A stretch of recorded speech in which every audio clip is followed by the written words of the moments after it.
sot do të flasim për një mit të vjetër, por jo gjithmonë aktual, librin. Pse duhet të lexojmë, cila është rëndësia e librit dhe si qëndron libri përballë teknologjisë. Këtë do ta zbulojmë sot së bashku. Libri është objekt i thjeshtë në duke, por i jashtëzakonshëm në përmbajtje. Faqet e tij mbajnë aromën e lehtë të letrës, ndërsa kapaku shpesh i zbukuruar me ngjyra ose figura tërheqëse. Kur e hap, çdo faqe duket si një derë që të çon në një botë tjetër. Shkronjat e rreshtuara me kujdes krijojnë histori, ide dhe ndjenja. Libri nuk ka fjalë, por arrin të flasë më shumë se çdo gjë tjetër. Në një botë ku teknologjia po pushton botën, libri vazhdon të mbetet një mik i besueshëm, besnik dhe një burim i pashtershëm dijesh. Se duhet të lexojmë?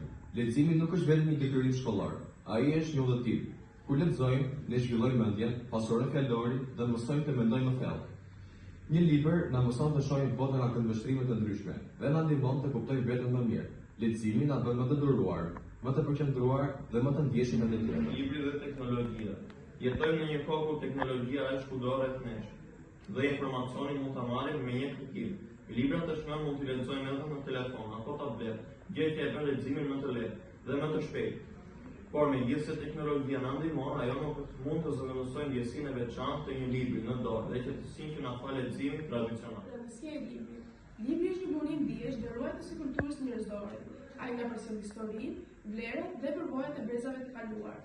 Përmes historisë, ne mësojmë të dallojmë e mirën nga e keqja, të reflektojmë dhe të formojmë mendimin tonë personal.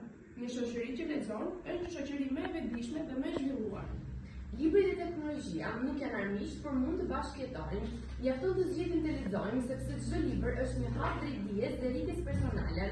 Faleminderit që na dëgjuat. Deri në episodin tjetër, mos harroni një faqe në ditë mund të ndryshojë mendimin tuaj për botën.